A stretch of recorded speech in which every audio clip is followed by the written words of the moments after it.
वो एक तगड़ी फॉरेन पॉलिसी है। और हम, आपको पता है, इस पे डिस्कस करते रहते हैं कि नरेंद्र मोदी ने किस तरह इंडिया को in the centre of the world ला के खड़ा कर दिया। तो था मोदी है तो मुमकिन है, और अब है अब की बार 400 पार। मरीम नवाज ने कहा कि नवाज शरीफ कहते हैं कि हमसाये से लड़ाई नहीं करनी, अपने दिलों के दरवाजे खोलो। वोट लेने के लिए कुछ भी करना पड़ जाता है। एक सवाल है ना, क्या वोट लेने के लिए कुछ भी करना पड़ता है? तो जब दुनिया मांगती है वो प्रोफेशनल्स मांगती है, वो रिलीजियस स्कॉलर्स नहीं मांगती।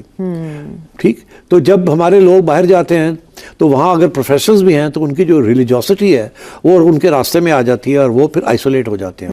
इंडिया ने हमें मौके दिए थे कि पीस हो सकता था, इवन कश्मीर का मसला हल हो सकता था। यही बंटवारे का मतलब ही ये होता है कि इकट्ठे चूंकि हम रहेंगे तो फसाद होगा, इसलिए अमन कायम करने की खातिर बंटवारा कर लेते। उन्होंने अपने एक्शन से दिखाया। किसी आज अगर अमेरिकी सदर जो बाइडेन या वेस्टर्न ममालिक इंडिया आना चाहते हैं या उनके साथ कारोबार करना चाहते हैं तो कोई भारत के ऊपर एहसान थोड़ी कर रहा है। जय हिंद दोस्तों, भारत में इलेक्शन चालू हैं और इलेक्शन के चलते चुनावी रैली में कहीं न कहीं नरेंद्र मोदी पाकिस्तान को छेड़ ही देते हैं। और पाकिस्तान को छेड़ने को लेकर, नरेंद्र मोदी को बयान को लेकर काफी चर्चाएं पाकिस्तान में हो रही हैं। हाल ही के बयान जिसमें नरेंद्र मोदी जी ने कहा था कि हमारा एक पड़ोसी मुल्क है जो पहले आतंक की सप्लाई किया करता था, आज उसे आटे की सप्लाई नहीं मिल रही है, इसके ऊपर भी काफी चर्चाएं हो रही है।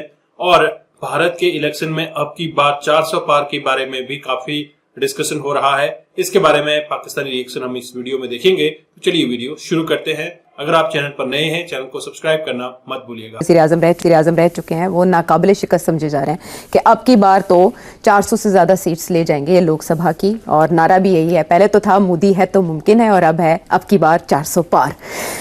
लेकिन जहां इंडियन मीडिया में नरेंद्र मोदी साहब के शादियाने बजाए जा रहे हैं, उनकी इकोनॉमिक पॉलिसीज़ को डिस्कस किया जा रहा है, सराहा जा रहा है, तो दूसरी तरफ जो वहाँ पे कुछ कम्युनिटीज़ हैं वो खौफ का भी शिकार हैं। खुसूसन जो ऑपोजिशन है वो ये समझती है कि इंडिया डिक्टेटरशिप का शिकार होने जा रहा है और आइंदा इलेक्शंस तो शायद इस तरह भी ना हो पाए जिस तरह भी थोड़े बहुत किसी ना किसी के लिए गुंजाइश है। क्यों है खौफ? उसकी वजूहात क्या हो सकती हैं? नरेंद्र मोदी क्या बनने जा रहे हैं? और जो इंडिया का जो ओरिजिनल बेस था जो जवाहरलाल नेहरू ने रखा था ऑफ सेक्युलर इंडिया, उस सेक्युलर इंडिया का बेस ख़त्म हो रहा है। अब एक हिंदू इंडिया बन रहा है और हिंदू इंडिया के साथ इंडिया की जो मजबूती थी, इंडिया कमज़ोर हो जाएगा आगे जाके और एक अथॉरिटेरियन कंट्री बन जाएगा। यहाँ तक लोग ये कहते हैं कि इंडिया पाकिस्तान का रास्ता इख्तियार कर रहा है। इसका मतलब क्या है? तो इंडिया ने तो पाकिस्तान के बहुत अरसे से तनकीद करता आ रहा है ना कि पाकिस्तान के अंदर तो 3 मिलिट्री डिक्टेटरशिप्स रही हैं और फिर किसी हुकूमत को चलने नहीं दिया जाता। फिर इसके अलावा भी एक बहुत अहम तनकीद की है, दुनिया ने की है पाकिस्तान की, वो ये कि ज़िया-उल हक के आने से पहले पाकिस्तान भी एक सेकुलर मुल्क था। इसकी कॉन्स्टिट्यूशन एक सेकुलर कॉन्स्टिट्यूशन थी। अच्छा, सेकुलर से मुराद ये है कि रियासत को गर्ज नहीं है, मजहब किसका क्या है, हर अपना जिसका मजहब है अपना मजहब करे। कि भारत का वजीर आजम जिसने 10 साल टका के वजारत उज़्मा की है और पिछले 5 साल तो बिल्कुल तगड़ी वजारत उज़्मा की है, उसको क्यों ये रेफरेंस देना पड़ रहा है? जब ये दिन भी ये चीज भी हमें पता है कि उनकी 75% पॉपुलैरिटी है, जब हमें इस चीज का भी पता है कि वो फॉरेन पॉलिसी को, जो इंडिया की जो मस्कुलर फॉरेन पॉलिसी उन्होंने बना दिया है, वो एक तगड़ी फॉरेन पॉलिसी है। और हम, आपको पता है, इस पे डिस्कस करते रहते हैं कि नरेंद्र मोदी ने किस तरह इंडिया को in the centre of the world ला के खड़ा कर दिया, मुस्लिम वर्ल्ड में रेलिवेंट बनाया है, जो कि मुस्लिम वर्ल्ड में वो नहीं कभी ऐसे होता था। 2014 में वो कहते थे अच्छे दिन आने वाले हैं, लेकिन अभी अगर आप देखें तो इंडिया की जो इकोनॉमी है, कल हम बात कर रहे थे, IMF ये कह रहा है कि चौथी बड़ी इकोनॉमी बन जाएगी 2025 में। So why an economy which is to be the 4th largest economy in the world, why the sitting prime minister had to say such kind of words, जहां पे वो टारगेट कर रहे हैं, जहां पे वो बात कर रहे हैं और कह रहे हैं कि ये जो 14.2% लोग हैं इनकी बात कर रहे हैं। क्यों बात कर रहे हैं? क्या ये बात ठीक है कि वोट लेने के लिए कुछ भी करना पड़ जाता है?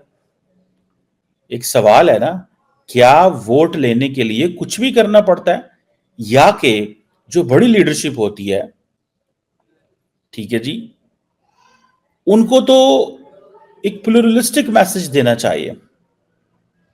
फॉर एग्जाम्पल, हमने इस बात को बड़ा लंबा चौड़ा डिस्कस किया कि नरेंद्र मोदी किस तरह भारत की आइडेंटिटी को शेप कर रहे हैं।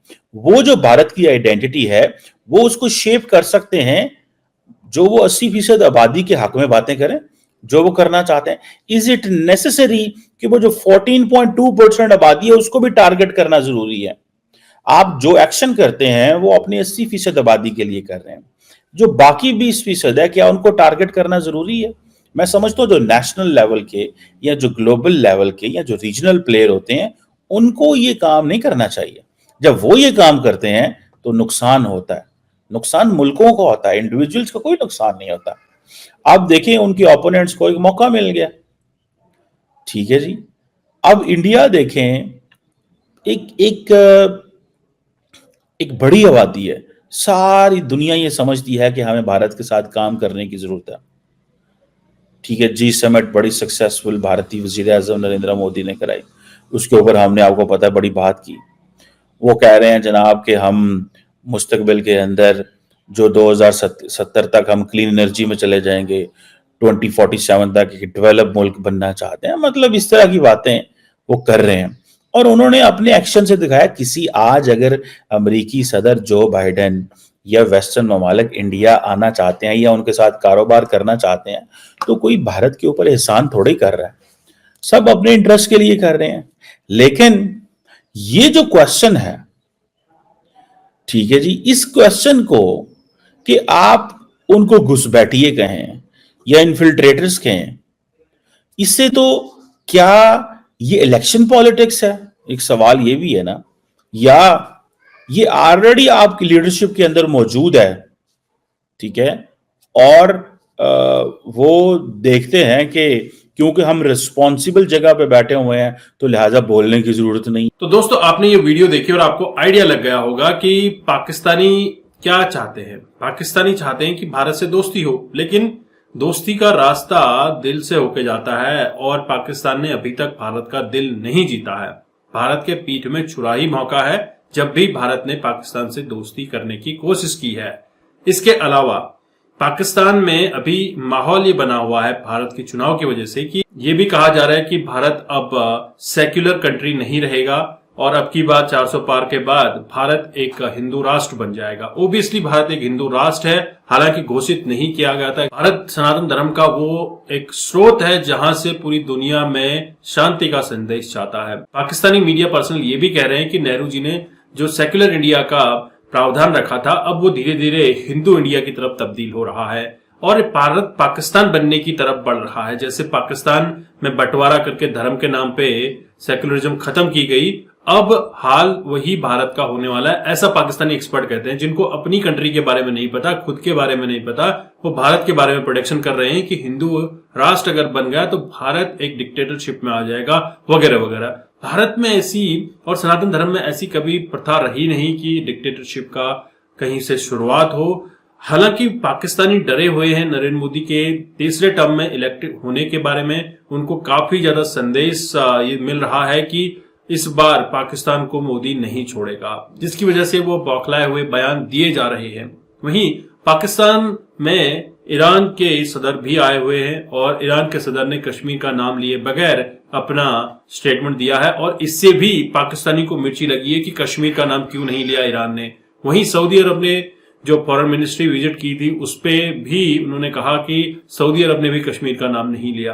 कोई भी ममालिक अब भारत से उलझना नहीं चाहता, क्योंकि उनको पता है अगर भारत से दोस्ती करनी है, भारत से ट्रेड करना है तो भारत के साथ कदम से कदम मिलाकर चलना पड़ेगा।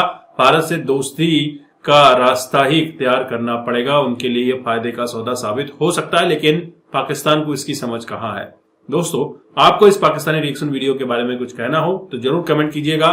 चैनल पर नए हैं, चैनल को सब्सक्राइब करना मत भूलिएगा। मैं आपको मिलता हूं नेक्स्ट वीडियो में, तब तक के लिए थैंक यू। जय हिंद, जय भारत।